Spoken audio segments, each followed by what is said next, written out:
Assalamualaikum warahmatullahi wabarakatuh. Halo pendengar semuanya, kembali lagi bersama kami di podcast Kelompok Satu.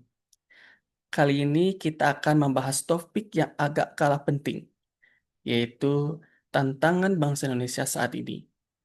Bersama saya Afan Nurman Muharam, dan sudah hadir rekan-rekan kami, yaitu Mas Yusuf, Kak Aina, Kak Dewi, serta Mas Zulkarnain. Kalau kita lihat, Indonesia itu kaya akan budaya dan sejarah. Tapi zaman sekarang, tantangannya makin kompleks. Nah, hari ini kita akan coba bedah bareng-bareng. Oke, kita mulai dari Mas Yusuf dulu. Menurut Mas Yusuf, apa tantangan terbesar yang dihadapi bangsa kita saat ini? Mas Yusuf. Oke, oke, terima kasih Mas Afan atas kesempatannya. Kalau menurut pribadi saya, salah satu tantangan terbesar Indonesia yaitu di era sekarang itu adalah globalisasi. Informasi itu sekarang deras banget tuh, tapi sering disalahgunakan. Akhirnya tuh banyak hoax yang bisa akhirnya memecah belah persatuan kita ini.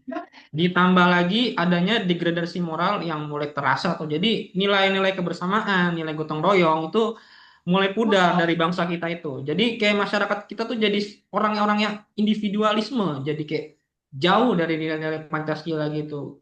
Seperti itu sih menurut saya Mas Afwan. Nah, bener tuh. Dan sekarang generasi muda tuh kadang susah nggak sih bedain antara mana itu budaya asli dengan budaya asing yang bebas masuk itu tanpa batas. Jadi tantangan sekarang yang kita hadapin adalah bagaimana kita tetap menerima semuanya tetap terbuka pada dunia, tapi tanpa kita menghilangkan jati diri kita sebagai bangsa. Itu sih. Kuncinya itu sebenarnya ada pada rasa cinta terhadap tanah air. Kalau kita benar-benar mencintai tanah air kita, Indonesia, kita tidak akan mudah termakan hoaks. Kita akan lebih kuat dalam menghadapi pengaruh globalisasi karena rasa cinta tanah air itu membuat kita berpegang teguh pada nilai moral bangsa. Di sisi lain, rasa cinta terhadap tanah air ini juga membuat kita semakin peduli dalam menjaga kedaulatan dan keamanan negara kita. Misalnya, contohnya itu yang paling mendasar adalah dengan tidak menyebarkan berita-berita yang belum jelas kebenarannya, di mana berita tersebut itu dapat memecah belah bangsa tanpa kita melakukan cross-check terlebih dahulu terhadap berita tersebut. Um, aku setuju tuh sama yang dibilang Mas sama Mbak tadi. Cinta tanah air itu kalau kita ibaratkan dia seperti perisai. Nah, dia bisa berperan sebagai peredam nilai-nilai individualis pada diri seseorang itu. Dan dia juga bisa memperkuat, memperkokoh semangat gotong royong itu sendiri. Nah, selain itu, selain cinta tanah air, kita juga perlu penting untuk menanamkan, menumbuhkan nilai-nilai bela negara. Bela negara itu tidak seperti pemahaman-pemahaman kuno zaman dulu, yaitu perang dan lain sebagainya seperti itu. Tapi bela negara itu dapat dipahami dengan hal-hal sederhana, ya seperti belajar dengan belajar, dengan sifat-sifat dengan yang berkata jujur, taat aturan itu juga dalam konteks sekarang itu termasuk dalam bela negara. Dan juga yang paling penting, contoh yang sekarang ini paling penting adalah menjaga lingkungan. Nah, itu semua contoh-contoh tadi itu termasuk bentuk-bentuk nyata dari bela negara itu sendiri. Kira-kira begitu menurut saya, Mas. Ya. Sekian podcast kami hari ini. Mohon maaf jika ada kekurangan. Sampai jumpa di lain waktu. Assalamualaikum warahmatullahi wabarakatuh. Oke, Waalaikumsalam warahmatullahi. oke sip. Nah itu aja sih Mas.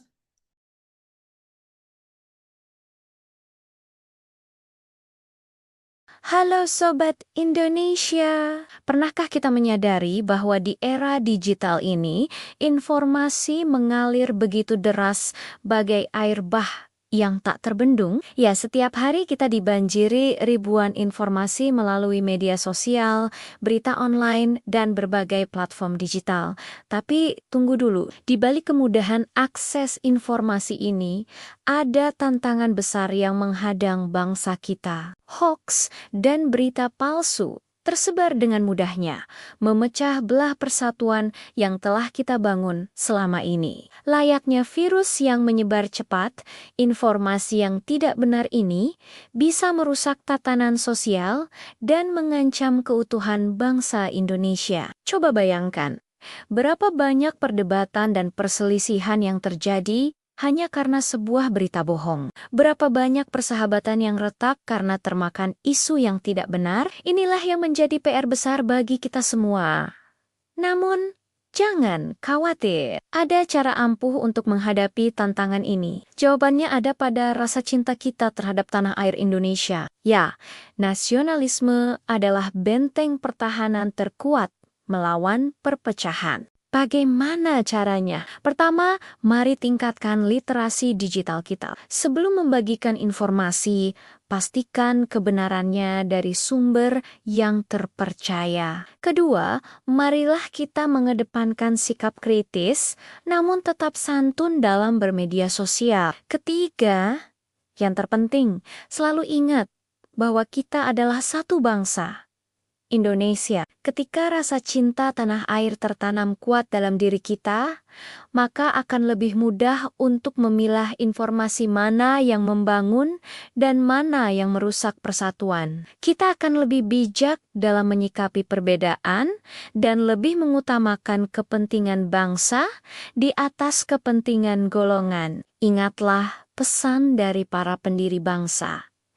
Bhinneka Tunggal Ika berbeda-beda, tetapi tetap satu. Inilah kekuatan bangsa Indonesia yang harus kita jaga bersama di tengah derasnya arus informasi global. Mari kita mulai dari diri sendiri. Jadilah generasi yang cerdas bermedia sosial dan selalu mengedepankan persatuan bangsa. Karena masa depan Indonesia ada di tangan kita semua.